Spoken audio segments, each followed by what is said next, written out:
Assalamu alaikum everyone. This is Dr. Sahar Chawla right at your service और I am going to talk about a less talked about complication of diabetes. यानी diabetes से associated एक ऐसी complication जिसको इतना discuss ही नहीं किया जाता या इग्नोर कर दिया जाता है.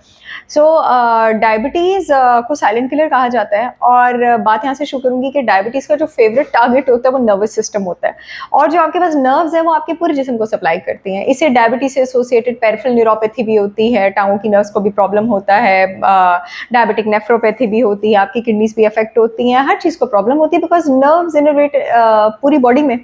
आपके पास नॉर्मली समझा जाता है, ज़्यादा फोकस हमेशा किया जाता है ऑटोनॉमिक नर्वस सिस्टम पे जिसका हिस्सा है सिंपैथेटिक और पैरासिम्पैथेटिक नर्वस सिस्टम.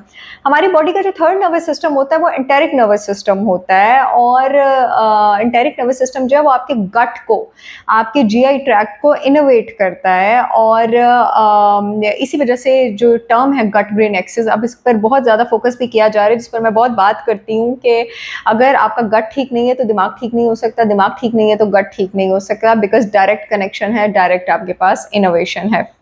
अब क्योंकि डायबिटीज आपके पास नर्वस सिस्टम को टारगेट करता है, नर्व्स को टारगेट करता है, तो ये एंटेरिक नर्वस सिस्टम को भी टारगेट करता होगा. यानी एंटेरिक नर्वस सिस्टम जो कि आपके पास बना हुआ है आपके न्यूरॉन्स से, आपके पास बना हुआ है आईसीसी से जिसको इंटरस्टिशियल सेल्स ऑफ कैजल कहते हैं, जो कि आपके पास पेस मेकर हैं आपके जीआई ट्रैक्ट का, उसकी नर्व्स का, और ये आपके पास इंटेस्टाइन भी मौजूद होते हैं सेल्स, आपके पास जो जीआई ट्रैक्ट के स्मूथ मसल है उसमें भी मौजूद होते हैं, आपके पास स्टमक में भी मौजूद होते हैं.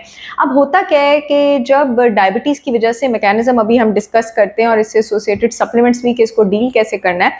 डायबिटीज़ की वजह से जब इस नेटवर्क में प्रॉब्लम आती है तो आपके पास एक कंडीशन डेवलप हो जाती है जिसको आप कहते हैं गैस्ट्रोपेरेसिस. गैस्ट्रोपेरेसिस पे हम आज बात करने लगे हैं जो कि डायबिटीज़ की वजह से होता है और इस कॉम्प्लिकेशन पे नॉर्मली लोग बात नहीं करते. ये एक सिंड्रोम है डिलेड गैस्ट्रिक एम्प्टिंग का जिसकी वजह से जिसकी रीज़न कोई मैकेनिकल ऑब्स्ट्रक्शन नहीं है, यानी कोई रोड़ा नहीं है जो रास्ते में है, सारा ये नर्वस सिस्टम का प्रॉब्लम है जो आपके पास डायबिटीज की वजह से हो रहा है. और इसके सिम्टम्स मोस्टली आपके पास स्टार्ट होता है नोजिया से, वॉमिटिंग से, एब्डोमिनल पेन से, बहुत जल्दी अर्ली सेटाइटी हो जाना, पेट बाहर जाना, और ब्लोटिंग से, बहुत ज़्यादा फ्लैटुलेंस से. यहाँ से ये डायबिटिक्स में गैस्ट्रोपेरेसिस जो है ये स्टार्ट होता है और अगर इसको समझा ना जाए, डील ना किया जाए प्रॉपर सप्लीमेंट्स के साथ, इसको ठीक ना किया जाए तो कैसे आपके पास प्रॉब्लम्स कर सकता है. ये होता क्यों है? अब क्यों के बगैर तो हम बात कर ही नहीं सकते ना.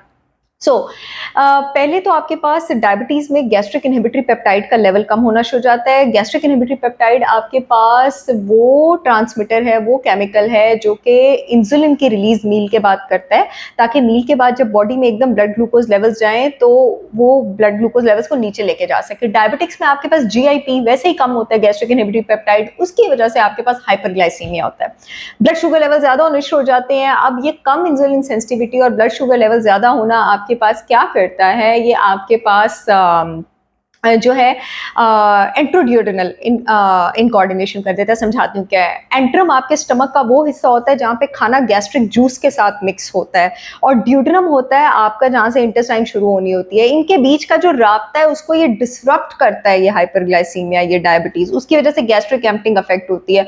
उसके साथ साथ ये आपके पास पाइलोरिक स्पैज्म करता है. पाइलोरिक स्पैज्म मैं बताती हूँ क्या होता है. पाइलोरिस आपके पास वो हिस्सा होता है जो कि आपके पास स्टमक और ड्यूडेनम का कनेक्शन अगेन मार्क कर रहा है और ये जो कनेक्शन है यानी जब अब खाना स्टमक से आंतों में जाना है ये इस हिस्से को नैरो कर देता है, इस हिस्से को नैरो भी कर देता है और साथ ही एंट्रम की वो हिस्सा जहां पर आपके पास गैस्ट्रिक जूस और तेजाब ने जो स्टमक में बन रहा था उसने खाने के साथ मिक्स होकर उसको डाइजेस्ट करना था, उसकी मोटिलिटी, उसकी मूवमेंट जो है उसको भी कम कर देता है. और उसके अलावा पोस्ट प्रेंडियल यानी मील के बाद इस हिस्से की जहाँ पे खाने और जूस ने मिक्स होना था इसकी कॉन्ट्रैक्शन को भी कम कर देता है. यहाँ से आपके पास गैस्ट्रोपेरेसिस का प्रॉब्लम स्टार्ट हो जाता है. दूसरी रीज़न आपके पास हो सकती है कि आपके पास जो स्टेम सेल्स बनने होते हैं स्मूथ मसल्स में जीआईटी के, जिन्होंने आपके पास आगे जाके आईसीसी इंटरस्टिशियल सेल्स ऑफ कैजल को बनाना होता है, जो आपके पास पेस मेकर है जीआईटी का, उसकी प्रोडक्शन कम हो जाती है. उसकी वजह से ये आईसीसी जो है ये डिस्ट्रॉय होना शुरू हो जाता है और गैस्ट्रोपेरेसिस स्टार्ट हो जाता है. तीसरी रीज़न आपके पास ये होती है क्योंकि डायबिटीज़ एक इन्फ्लेमेटरी कंडीशन है और हर इन्फ्लेमेटरी कंडीशन बॉडी के एंटीऑक्सीडेंट्स जो हैं उसको कॉम्प्रोमाइज़ करती है, उसको कम करती है.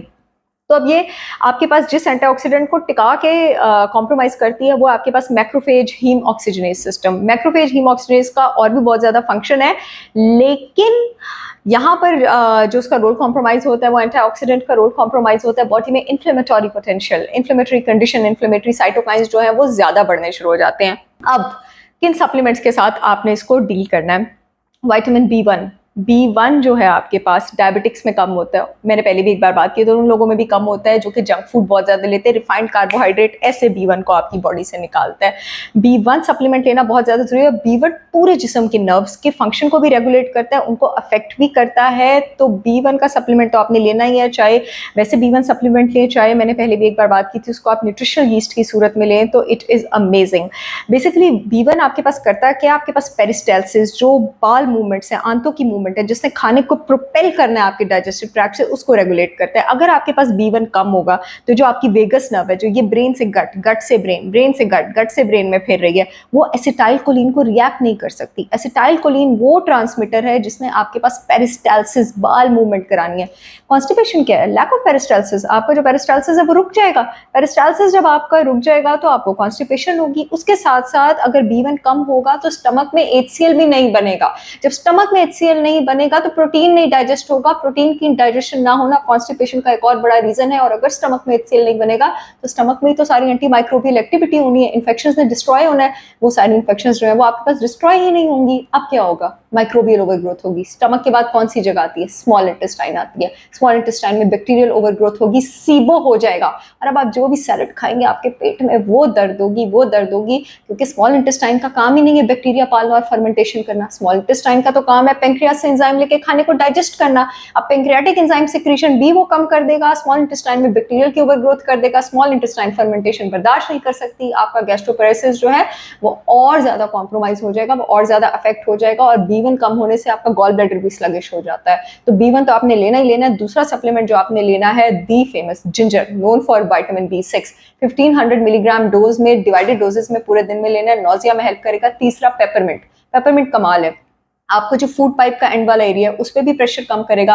आपका जो पाइलोरिस है वो हिस्सा जो बताया था, जो स्टमक और ड्यूडेनम वाला जो हिस्सा होता है, उस वाले हिस्से को भी आपके पास थोड़ी सी रिलैक्सेशन करेगा, उसका रिलैक्सेशन टाइम इंक्रीज करेगा। और जो शुरू वाला फेज होता है गैस्ट्रिक एम्प्टिंग का, वहीं से उस चीज को, जो पेपरमिंट आपके पास टैबलेट्स होते हैं पेपरमिंट टी, उस फेज को ये ईज करना शुरू कर देगा, आसान करना शुरू कर देगा। तीसरा आप सिनेमन, तो is the best anti diabetic herb, इस पर मैं बहुत बात कर चुकी हूँ। सिनेमन इनडायरेक्टली गैस्ट्रोपेरेसिस में इस तरह हेल्प कर सकती है कि पोस्ट प्रैंडियल मील के बाद की ब्लड ग्लूकोज रेगुलेशन कर सकती है, तो इनडायरेक्टली आपके पास गैस्ट्रोपेरेसिस में हेल्प कर सकती है। क्योंकि मैंने शुरू में बताया था जब हाइपरग्लाइसीमिया ही नहीं होगा तो ये सारी प्रॉब्लम्स जो है आपके पास नहीं होंगी। चौथा सप्लीमेंट जो आप ले सकते हैं बड़ा जबरदस्त है, it is a combination of 9 herbs, इसको आइब्रोगैस्ट कहते हैं। और ये आपके पास जो स्टमक का डिस्टल हिस्सा है, नीचे एंड वाला हिस्सा है, उसकी मोटिलिटी को इंक्रीज करता है। और जो प्रॉक्सिमल हिस्सा है, शुरू वाला हिस्सा है, उसकी मोटिलिटी की इनहिबिशन करता है ताकि खाना जो है वो वापस को ना चढ़े। नेक्स्ट सप्लीमेंट है आपके पास मेलाटोनिन। मेलाटोनिन मैं यूजुअली रिकमेंड नहीं करती हूँ, लेकिन अगर बहुत ज़्यादा स्वेटी है किसी केस में तो आप थोड़ी देर के लिए मेलाटोनिन ले सकते हैं। मेलाटोनिन दिमाग से ज़्यादा, पीनियल ग्लैंड से ज़्यादा, 500 टाइम ज़्यादा आपकी गट में बनता है। और मेलाटोनिन जब आपकी गट में बनता है तो उसका रोल क्या होता है? ये जो आपका गैस्ट्रिक ट्रांसिट टाइम होता है, जो मूवमेंट का टाइम होता है, इसको रेगुलेट करता है, जो कि हमें गैस्ट्रोपेरेसिस में चाहिए। And last but not the least, आजकल मैं चाइनीज मेडिसिन बहुत पढ़ी हूँ। There is a Chinese herb टेंगबीकैंग, TWK। ये आपके मील के बाद के ब्लड शुगर रेगुलेशन में भी बहुत ज़्यादा हेल्प करती है और गैस्ट्रिक एम्प्टिंग जो है उसको भी रेगुलेट करती है। तो जिन भी लोगों को जो डायबिटिक्स हैं, गैस्ट्रोपेरेसिस का प्रॉब्लम हो रहा है, इन सारे सप्लीमेंट्स का इस्तेमाल करें और मुझे दुआएं दें। और इंशाल्लाह मैं आप लोगों से फिर मिलूंगी। अल्लाह हाफिज़।